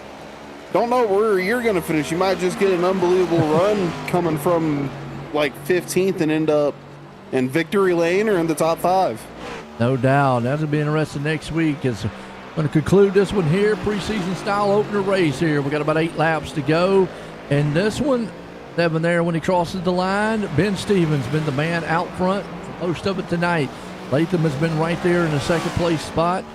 You got Jose Medina. He's up there in the third. He's been able to get it, but he's several laps down. No chance of catching Latham here at the end of this one. Oh, good old Art Nicotera. He's there in the fourth place spot. So solid preseason. And I'm going to say we probably will see at least these 4 drivers next week racing there at Daytona. Yeah, I'm quite ready for next week. 40 cars going around 2.5 miles straight of wide open tarmac. I mean, they're not going to be braking. They might be dragging it to keep people behind them, but there's no letting off into the corners much. No, you're right, man. To keep that draft, got a little bit of drag on the brake there to control the draft. Guys out front, man. Some bumper to bumper side action next week, but Man here, Ben Stevens, has been the man out front dominating for pretty much all this one.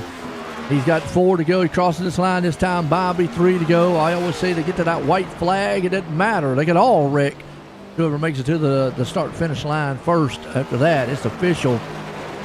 We'll have to find out a little bit of info out there from old Chris here about the open and fix and how many green-white checkers they have and such. Definitely would be a good thing to know. But Stevens, like we said, been ever since the restart, been the master up at the front. Got himself a good 4.5 second gap here to the end. White flag. One more time for the man out front. Ben Stevens, Latham there in second with him. Has tried to run him down, just couldn't figure out anything tonight. He's still going to say a stall at almost 5 seconds back. But this man here is showing you what it's done in a preseason race tonight for the Spartan Racing League. Ben Stevens puts it in victory lane. West, man, what a race it was out here. Some guys having some trouble, but that man right there, he had her on rails. Guys having some trouble, guys having fun. Stevens definitely kept her nice and clean, kept her towards the bottom of the turns. Not really squarely off of exit until probably the tires wore down to almost nothing. Definitely a good solid run tonight. Absolutely. Get a couple of these guys up here, and looks like everybody's up here too. So bring on Jose up here and let's get a word with him, or Wesley. I'm down for it. Let's go. All right, bring Jose up here.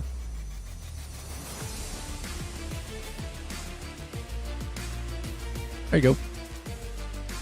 Alrighty, Jose, you got a copy for us up here in the booth?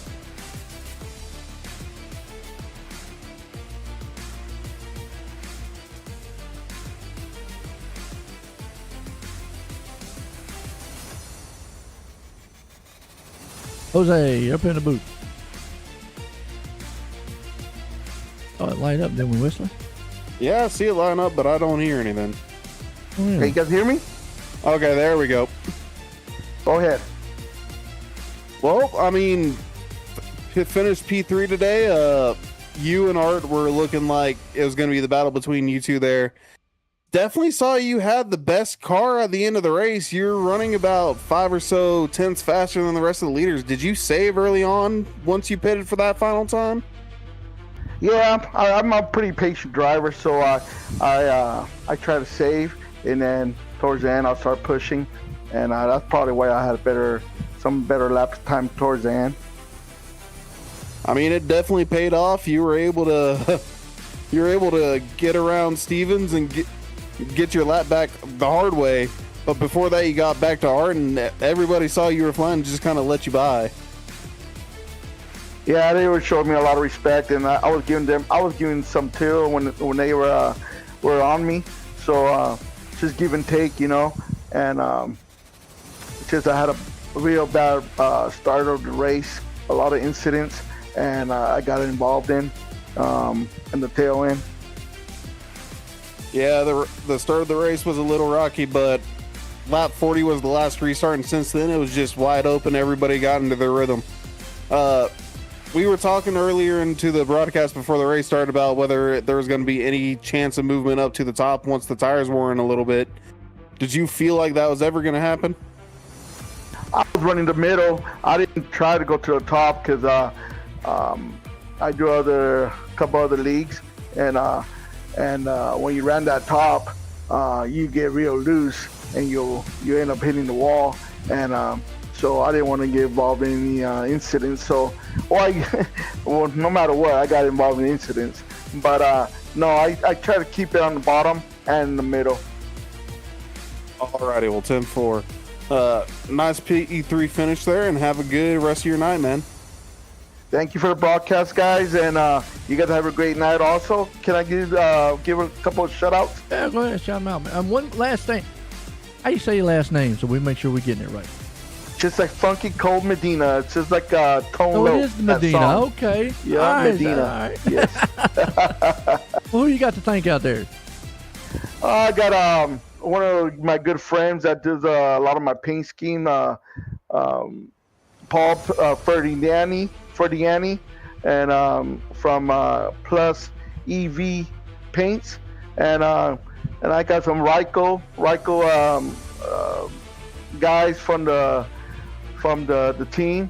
You know, I give them a lot of shout out for their great setups they always give me, and of course, you know, you guys for the broadcast, and Mr. Christian Fuse for hanging out with us. It was it was difficult to stay on, but I'm not a quitter, you know. So until they tell me too much damage, then I have no choice. But I keep on going. There you go, Jose Medina, man, the man right there coming home in third. And I was going to bring up Timothy here, but he's not down there, so I'll bring up the winner tonight. Ben, Joy in the booth, you got a copy? Yes, sir, I do. Well, man, I tell you what, Ben, you was able to get out front, missed the carnage early on, and you had this place figured out. How was you feeling on that track? Well, I mean, the car felt great all night, honestly. I kind of feel bad because I caused some of that carnage there early on, like on lap 2 or 3, whatever lap it was. So I do feel bad about all that. But I mean, the car was awesome all night. How, we were watching how was tires? The tires, they honestly, I kind of had to back off it a little bit there towards the end because they were wearing out, and I was afraid what would happen, like what happened in the Saturday night race and the real Cup boys. What you got, Weston?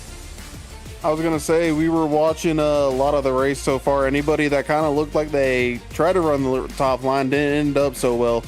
Boyles, we had a small talk with him before race. He said to watch how high you were on exit, or else your car was gonna loop. And then we also just had Jose in here saying the same thing. If you run the top, your car is gonna get loose and slip around. How quick was it that you figured that out, or was that through practice or during warm-ups here? Honestly, it probably would have been during practice. I did figure that out pretty quick, that the top side is just not that good. And plus, I like running the bottom. I've always been running the bottom. It just, for me, it's the fastest way around. Okay, well, I'll tell you what, man, you definitely had this place figured out. You going to run Daytona next week for season opener? Oh, yes, absolutely. Hey, well, I'll tell you what, it's going to be good to see you out there. Got anybody you want to shout it out tonight for that good, awesome, dominating finish here? Obviously, we want to shout out my team, High Velocity Sim Racing. Hopefully, we're going to go after it this year. I also want to thank my wife for allowing me to spend the amount of money that I've spent to do what I do. And yeah, and thank you guys, of course. Hey, I will appreciate it, man, as always. That's Ben Stevens. He put it out there, man, dominant tonight. Wes, man, let's look at this results order here tonight. We'll bring it up here on the screen, so let the folks out there see it as old Ben Stevens dominated it here tonight. Timothy Latham coming home in second. Jose Medina right there in third. Art Nicotera, he's up in the fourth. We got Jeremy Sumter finishing out fifth.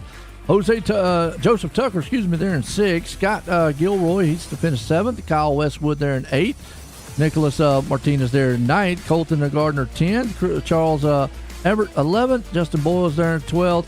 And then Manhattan there in the 13th. So good, solid, man. To start us off in the preseason. Next week, though, a whole different ball game going to Daytona. You got any final thoughts here, Wes? My only final thought is I'm ready for everything to come. Not just Daytona, but the weeks following. I'm ready for the season to start, ready to see not only just the racing, but also the schemes. As you said, I like a good scheme, and I want to see what they're going to bring. A fast and fierce action. Spartan Simracing League here tonight. We leave Bristol, but we come to Daytona next week. For myself and everyone, have a good night.